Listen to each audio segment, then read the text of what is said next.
Home Sweet Home, and the photo for rental suite. So no matter how humble, your home is your castle, and you should treat it as such. Look about your home as if you were a stranger and ask yourself what kind of person lives here. The answer should reflect who you are. So, like in my house, this extreme version of that, people compare it to Meow Wolf.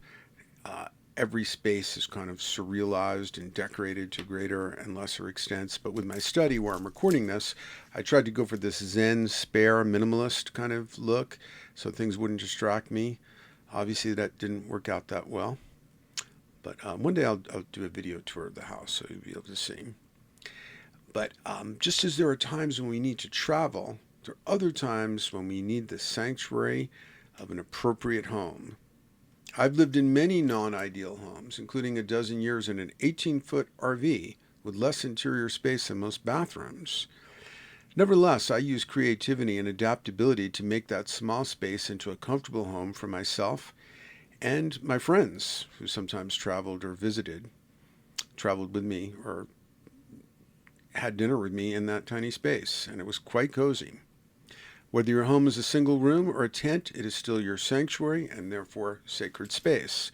So even though I now have a house in Boulder, I have a Sprinter van, inevitably called Zapforce One, has even less space than the 18-foot RV. Not ideal for hanging out with other people, but it's been set up in the back to be like a perfect writing lab for me. And I spend about 25% of the year living out of it, and it's works out just fine.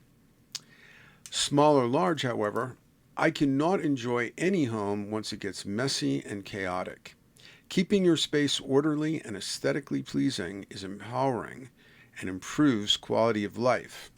If you feel anxious or depressed, you are still capable of cleaning up your space, a task that usually doesn't take a lot of mental focus.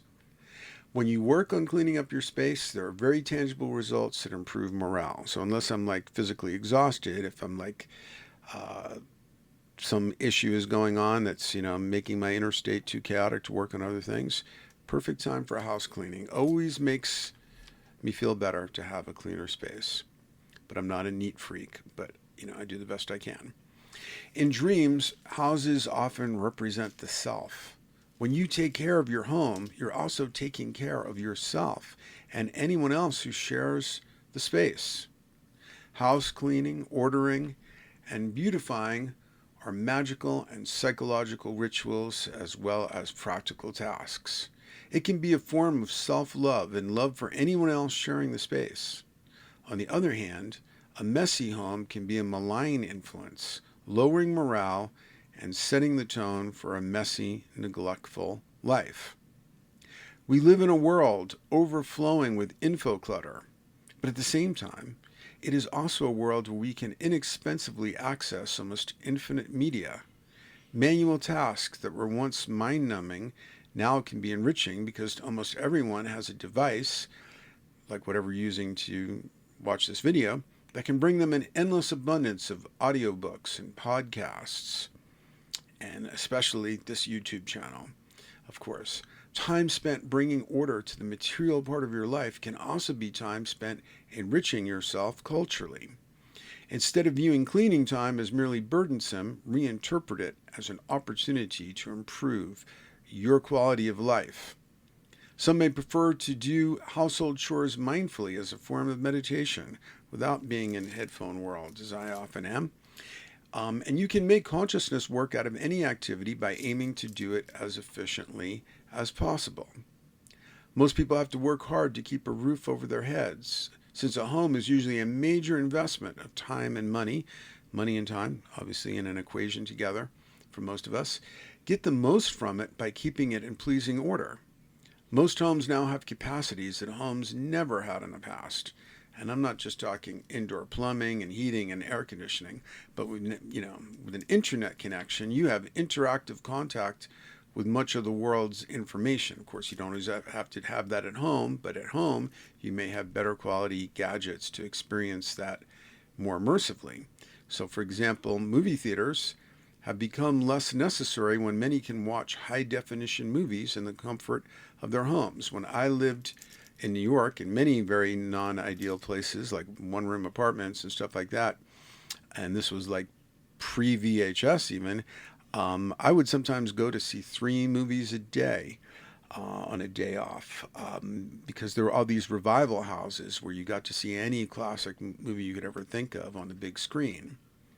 Now I can go to my basement for that. It's a kind of a tiki themed basement where I've got a home theater, and I also have my elliptical trainer there. It can be pushed to the side when other people are watching, but almost all my movie watching and series watching is during my cardio exercise time. So that's something I can't do in my Zap Force 1, for example. So that's a great advantage I have when I'm home. Not that I'm not at home in my Sprinter van, but it doesn't have all the resources of my big house. We may have less space than we want, but most homes have resources that kings and heads of state couldn't dream of 100 years ago. So even if you're living in a refrigerator box, but you have a smartphone, you can command a world library of music in the middle of the night. If you were a king 150 years ago, and the only way you could listen to music in the middle of the night would be to like wake up musicians and have them do a live performance for you. Value your personal sanctuary by caring for the space and the people in it, including you. Consider this an auspicious time to improve the quality of life you have in your home, no matter how small, limited, or temporary that sanctuary might be.